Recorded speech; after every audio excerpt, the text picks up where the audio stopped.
Hi everyone, welcome back to our little teaching series on The Catcher in the Rye by J.D. Salinger. Today we're going to take a look at the next 10 books or next 10 chapters of the novel. We've already done 1 to 10 so far. Today we're going to do 10 to 20. So, what we did last week was at the end of the lesson I asked you a question, which was basically, why does Holden Caulfield revolt or rebel against so many of these types of institutions, be it the church, be it his school, be it the government, all these types of things? And I pose that as a question to you. Now, some of you gave quite good answers, but some of you, unfortunately, gave answers that were very centered around the plot. So today, before I start on my analysis, I'm just going to quickly run over how I think you should be answering essay type or questions based on novels. So basically, the first thing you have to do is come up with your own unique argument. Okay, so it's no longer about finding things inside the novel to talk about. So you can't just say like, oh, Holden Caulfield rebels against the church because he doesn't like this guy, or Holden Caulfield rebels against the school because he doesn't like the phonies of the adult world, or things like that. Why? Because that's everything that's already in the novel. Okay, the author has written that into the novel. You're not actually providing any of your own original thought. In order to make a really compelling answer, you have to come up with your own original argument first. So maybe your argument is, for example, the reason why Holden Caulfield rebels against almost every institution is because he is meant to represent the state or climate of anxiety that most Americans were experiencing in the post-war environment. Now, some people did do that and did that quite well, so they gave quite a lot of examples. But personally, in order to answer that question, that's the approach I would have taken. The other thing you need to remember when answering a question is the language and structure. So the language has to be quite formal. Some people wrote a lot of informal conversational words like stuff. I saw a lot, okay? And, whatever, all over the place. Just phrases like that aren't very appropriate for actually answering essay questions. And you really need to avoid those. You have to treat it like you're doing an exam, okay? You don't treat it like, oh, I'm just quickly typing up a random comment on YouTube. You actually have to treat it quite seriously. The other thing that's important is to have a structure. And when we say have a structure, it means that your argument has to flow from start to finish really well. A lot of people, unfortunately, what happened with them is they had an argument that was kind of all over the place. They just gave example after example after example, sentence after sentence, didn't really have a lot of links with each other, and then they just gave like 4 or 5 of those sentences and then said, okay, that's the end of my answer. Now, that's not a very good answer. The best answers start somewhere. They provide examples to back up the argument, and then at the end, you have a really compelling summary of all the evidence and the argument thus far. That's what a good argument looks like. Now, the best arguments that I saw in the comments, and what I think is probably the most appropriate answer, is that Holden Caulfield, like I said before, is meant to represent the everyday American. Okay, the everyday American had an anxiety and a fear of all positions of power in general. They didn't necessarily have a fear of institutions at their core, as in they didn't fear God, or they didn't fear the church or the Bible. They feared the people who were in charge and who were responsible for leading those sorts of institutions. And Holden Caulfield is meant to be kind of the most extreme example of the type of person who is afraid of everything. So the church, the school, the government, just all adults in power who have authority in general. He's afraid of all of them. So he's meant to represent almost like a satirical kind of symbol for the general climate of anxiety that was occurring in America at the time. Okay, let's quickly move on now to a couple of key passages that I found in chapters 10 to 19. Firstly, from chapter 13. So, a theme that starts appearing over and over again in these next 10 chapters, and next 10 chapters are a lot of, Holden Caulfield running around in New York City, causing havoc, getting into trouble, doing weird things, okay? A lot of these next 10 chapters start focusing around a new theme. And we're going to be discussing this theme today. It's the idea of existentialism. So I'm not going to go into too much detail about what existentialism is, because it's a very complicated branch of philosophy and it takes a lot of time to understand. But basically what you have to understand is this. Existentialism arose again out of the post-war environment, like I said, where people were, really, really fearing their authorities, because basically people lacked meaning in their life. Why? Because before the war, lots of people found meaning in their actual authorities and in their institutions. So people, like I said, if they were a church member, if they were a Christian, they got a lot of meaning from their life because they were part of the church. If they were a Labour Party supporter, they got a lot of meaning from their life because they worked for the Labour Party or they liked the Labour Party. But after the war, if you can't trust those institutions and authority figures, lots of people suddenly felt like the places in which I get meaning from my life have also disappeared. And basically what that resulted in is a lot of people questioning their own existence. That's why existentialism is called existentialism, because it's the study of existence. Now, linked to this existentialism rising in America is also the idea of humanism. Humanism is attached to existential philosophy because humanism is basically where people start thinking more about, the individual and placing more weight in the individual's feelings and in the individual's person. Now, I think that's really important because in this era of America, like I said, lots of people felt like they were losing meaning. They didn't really feel like people, they just felt like objects. They were objectified by their authorities and they were treated like dirt. Okay, and humanism was an idea that arose again out of this post-war environment because people were rejecting that. They were fighting against that. They were trying to see the individual human emotion and the meaning in their own lives within each individual person. So, a lot of the quotes that I'm going to point out today have to do with that theme. Here's one from chapter 13. And this is when Holden is interacting with Sunny, the prostitute. She came in and took her coat off right away and sort of chucked it on the bed.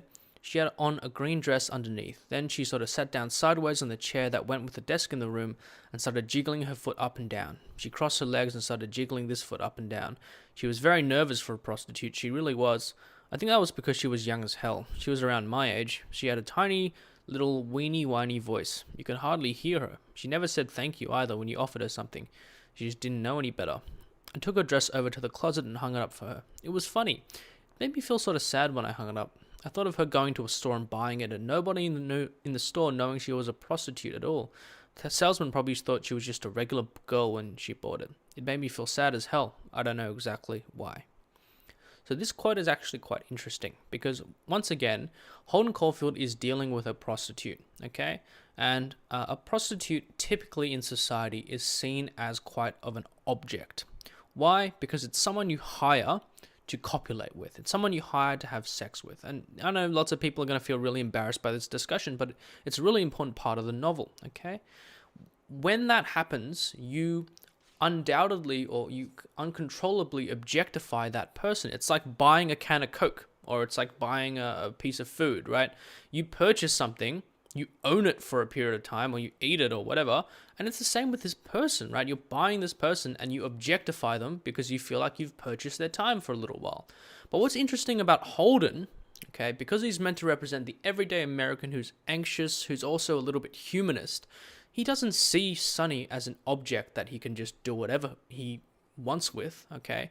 He sees her as a human being, and he starts thinking about what it must be like to live as her, okay? He thinks about her feelings. He starts thinking about, isn't it, quite degrading to be a prostitute, okay? He talks about, her, other people not even knowing she's a prostitute, the shame of being a prostitute, how she has to hide it from other people, okay? These are questions that normal people, disgusting human beings, regular, disgusting human beings who hire prostitutes, okay, they would never even consider. But Holden is not someone who goes out and is gross, okay, and is a terrible person and hires prostitutes, right? He's doing this because he doesn't know any better. He's confused. And when he does it, he realizes there is a human being here. There is someone with their own desires, with their own feelings, with their own emotions, who can get hurt, who can be happy. And he starts questioning that. And that's definitely part of this existentialism idea that I'm talking about. Moving along, let's go to something from chapter 14. But I'm crazy, I swear to God I am. About halfway through the bathroom, I sort of stared, pretending I had a bullet in my guts. Old Maurice had plugged me, and now I was on the way to the bathroom to get a good shot of bourbon or something to steady my nerves and help me really go into action. I pictured myself coming out of the goddamn bathroom, dressed and all, with my automatic in my pocket, staggering around a little bit. Then I'd walk upstairs instead of using the elevator. I'd hold onto the banister and all, with this blood trickling out my side of my mouth a little at a time. What I'd do, I walk down a few floors, holding onto my guts, blood leaking all over the place. Then I'd ring the elevator bell. As soon as old Maurice opened up the doors, he'd see me with the automatic in my hand and he'd start screaming at me in this very high-pitched yellow belly voice to leave him alone. But I'd plug him anyway, 6 shots right through his fat, hairy belly. Then I'd throw my automatic down to the elevator shaft after I wiped all the fingerprints off and all. Then I'd crawl back into my room and call up Jane and have her come over and bandage up my guts. I pictured her holding a cigarette for me to smoke while I was bleeding and all. Now, this is one of Holden's fantasies, okay? And it's obviously a bit disturbing. It's a bit weird. But what we're meant to take away with this is Holden is obsessed with death, okay? Now, that's not a healthy obsession for anyone to have. But why J.D. Salinger writes his character as being obsessed with death is because a lot of people in America at the time were obsessed with death. Or not obsessed like, oh, I'm such a fan of, this band. I'm such a fan of Ariana Grande. I'm obsessed with them. It's the kind of obsession where you just can't stop thinking about it whether you like it or not. And obviously not a lot of people like thinking about death. It's not a very pleasant thing to think about, right? But lots of people couldn't stop thinking about it because they lived in an era in which anyone could die at any time, right? This is after the war. America's dropped the bomb. There's all sorts of different colonial wars happening, people killing each other. Everyone felt really, really scared that they might die at any time, okay? So lots of people could not stop thinking about death. Here, in this case, this is also part of the existentialism idea. Because if you're always thinking about death, that means you're always thinking about your own existence. And Holden Caulfield, throughout the entire book, he keeps bringing up different parts of death and, constantly questioning, like, what does it feel like when you're dead? Will anyone remember you? Things like that. Let's move on again. This one is from chapter 15.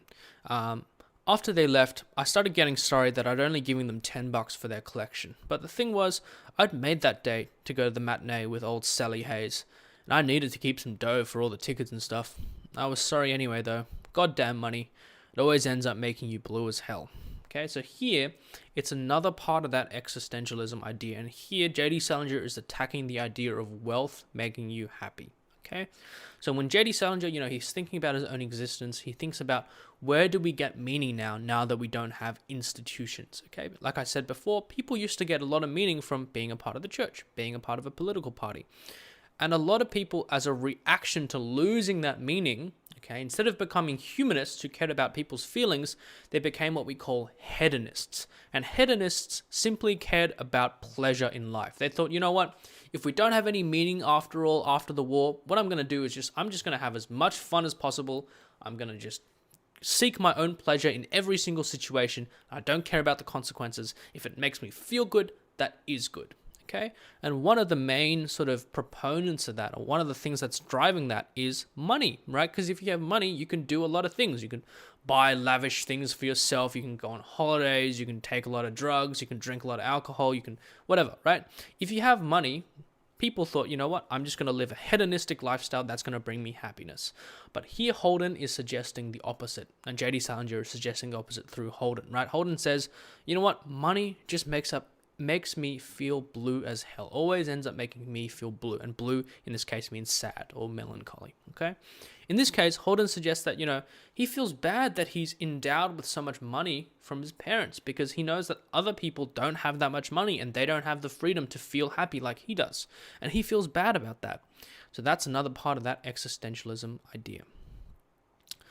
Let's move on now to later in the chapter 10 or 19. Let's move on to something from chapter 17.